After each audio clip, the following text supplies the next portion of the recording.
Hey, my name's ShawNshawN. I do art on ShawNshawN.co and specials on eBay. Today we're going to review Stuber. So Stuber is this movie by Michael Dowse. It's an hour 33, so very tight timing. You know, that's pretty good on timing. You have Dave Bautista as Vic Manning. He's kind of the lead detective.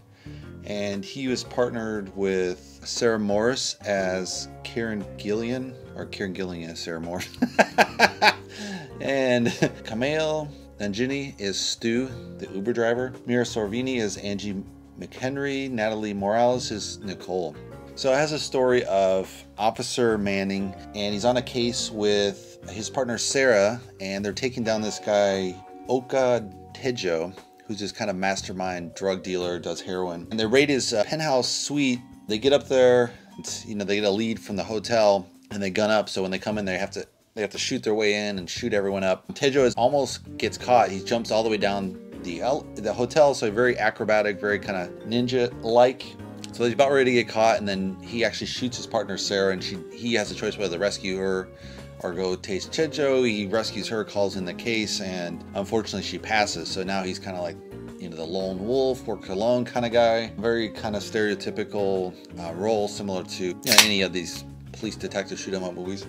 And so then he gets a lead on Tejo's case, and then he's starting to track him down, and he's going to go to this drug bust, but he's actually set up by a mole. So this is kind of the basic story. So analysis side, you know, I really wish they had developed kind of the lead villain role. She just kind of turns up at the surprise den, like, oh, I'm the mole.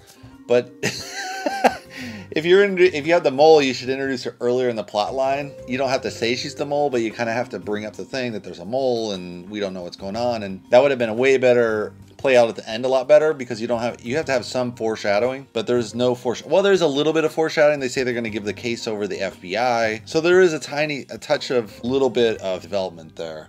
So I guess thinking about it, they do have a little bit of development that there's a mole, possibly what the FBI is going to take over. They might have had maybe the FBI call the boss and then say, hey, we got to investigate, we're going to take this over, because you don't really get the reason why they're taking over. But if they had said there was a mole and that's why they're taking over, that would have made a lot more sense. In this way, it's just kind of at the end pop up, oh, surprise, there's a mole.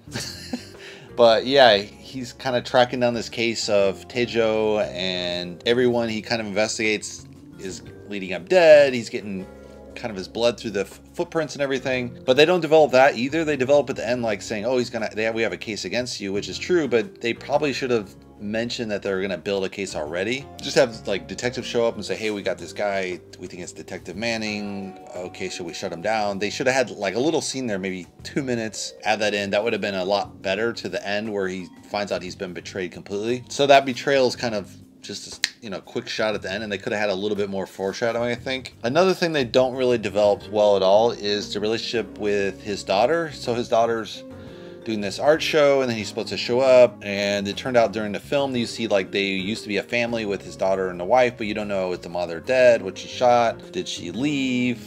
There's no development there, and there should have been something there to make sense, like she split when he spent too much time on the job or whatever, but they're just not there. So that's kind of a really missing piece to one of the main characters. I felt that would have gave a little more edge to Bautista's characters, you know, why he's the way he is and all that stuff, but they don't have that development. It would have taken maybe a minute or two of film, add that little clip in here and there, or at least talk about it, you know, if you do it the cheap way. But yeah, there's literally just he's gonna say show up at his daughter's art gallery, and then he kind of just shows up by accident, only because he suspects she might be in danger, not really to go to the gallery, right? On the flip side, you have the character of Stu, who's played by this Indian guy, and that's pretty well developed. I'd say that's probably the best developed character in the film. He's an Uber driver on the side. He works at this sporting goods store, so he's kind of a slacker, not really. He's kind of settling in life. He has his partner they're signing up this business deal to start a spin shop studio, and he's helping her out, giving their loan money.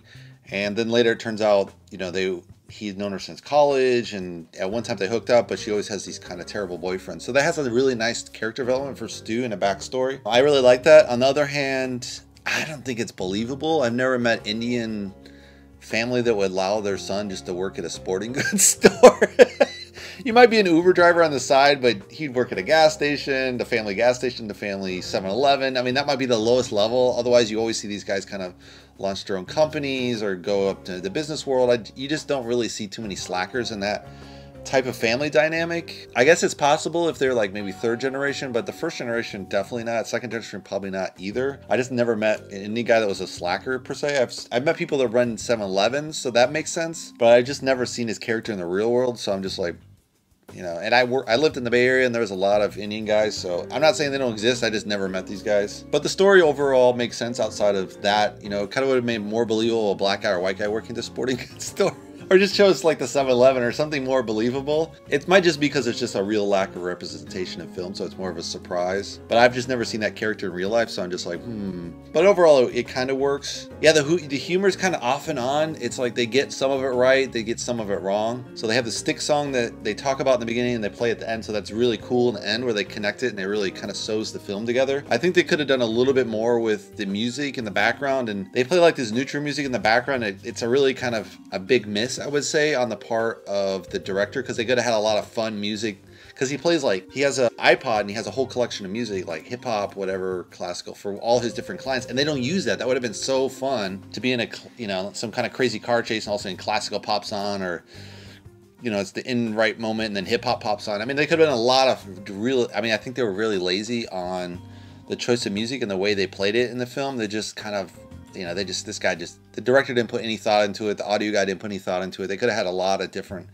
things. If you look at really good soundtracks, that could be like Baby Driver is really great. Quarantino, obviously he puts a lot of thought into music, but they just really skipped on developing music for this. They only have one song, which is great, but they should have multiple songs or played different varieties of Styx music. I think that would have been cool, but they only played one song, so it's just like, so yeah, they could have developed the music. I mean, it's okay, but just cop chase without no music, just kind of weird. They have music, background music, but it's totally forgettable. So yeah, I think they could have developed something there. The humor is kind of hit or miss. Like sometimes it works, sometimes it doesn't. Part of it's due to the backstory doesn't make any sense for like the detective, or it's just not developed well. You know, you don't know why the relationship with the daughter, the relationship with his ex-wife, they had this cruise, but there's never talked about. It's just a photo, and just they didn't develop it. You only need like a minute of dialogue to kind of spice that up a little bit, and they just don't have it. So yeah, you got to develop your characters. You don't develop your characters, it's just the movie kind of falls flat. Like if you look at Bad Boys with Will Smith and Martin Short, you get a real feel of each one of those character development. And here they've only developed really Stu's character as far as his whole backstory, but they don't develop Batista's story.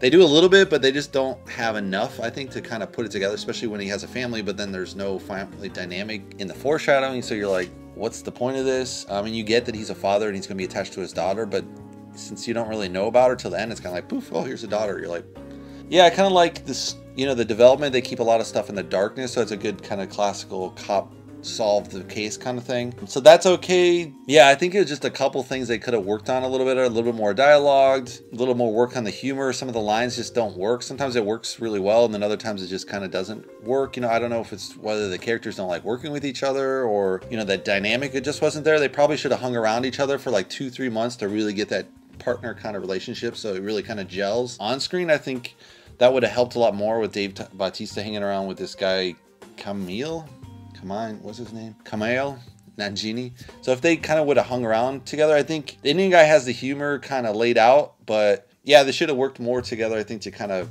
gel that a little better writing, I think. You know, so like I said, sometimes it works, sometimes it doesn't. It's entertaining. I would just say it's a DVD movie. I don't think it's worth really seeing in the movies, but anyway, that's my recommendation. Hope you give me a thumbs up. If you want to subscribe, you can subscribe below, and I'll see you in the next movie review. Thanks for watching, guys.